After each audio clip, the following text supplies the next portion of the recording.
ইল্লা লিয়াবুদুন, কেন বানাইলাম? একমাত্র জিন্নাত আমি রবের ইবাদত করবে, ইনসান আমি রবের ইবাদত করবে। কিন্তু কপাল মন্দ, আমগো মুসলমানদের একটা ইবাদতের জায়গা হলো মসজিদ। ওই মসজিদের মধ্যে আমরা যাই, ওখানে কেন যাই? কয় নামাজের জন্য যাই। ওখানে কেন যাই? কয় রবের কুদরতি পায়ের মধ্যে সিজদা দেওয়ার জন্য যাই। কপাল বুঝি এত খারাপ, বাংলাদেশে 95% প্রায় মুসলমানদের এই দেশের মধ্যে আজকে খাগড়াছড়িতে দেখলাম মসজিদের মধ্যে পর্যন্ত এরা আগুন জ্বালায়া ফেললো। এরা তো জানে না, বুঝে না। একটা সময় এমন ছিল, ভারতের চাটুকাররা দিয়া পুরা দেশটা পরিপূর্ণ ভরপুর হয়ে গিয়েছিল।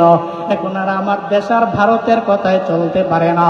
আমার দেশ ভারতের কথায় চলবে না, চলতে দেওয়া যাবেও না।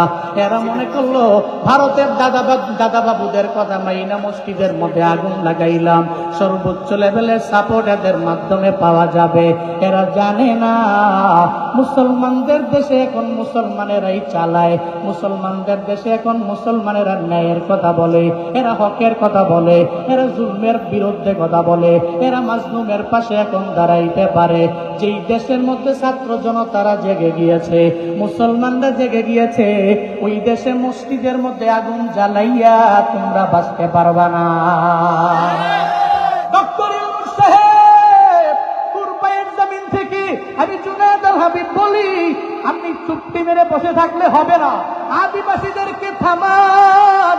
খাগড়াছড়ির আদিবাসীরা এরা এত পরিমাণে সাহস থেকে পেয়ে গেল, সেনাবাহিনীর গায়ের মধ্যে এরা হাত বাড়াইল, এরা সেনাবাহিনীর গায়ের মধ্যে হাত তুললো, আবার মসজিদের মধ্যে এরা আগুন জ্বালাইল। আমি জুনায়েদ আল হাবিব বলি, যদি এখনো পর্যন্ত আদিবাসীদেরকে থামানো না যায়, এরা আজকে মসজিদে আগুন লাগাইছে, আগামীকালকে আমাদের বড় বড় মাদ্রাসায় আগুন লাগাইতেও দ্বিধা করবে না, ঠিক কিনা?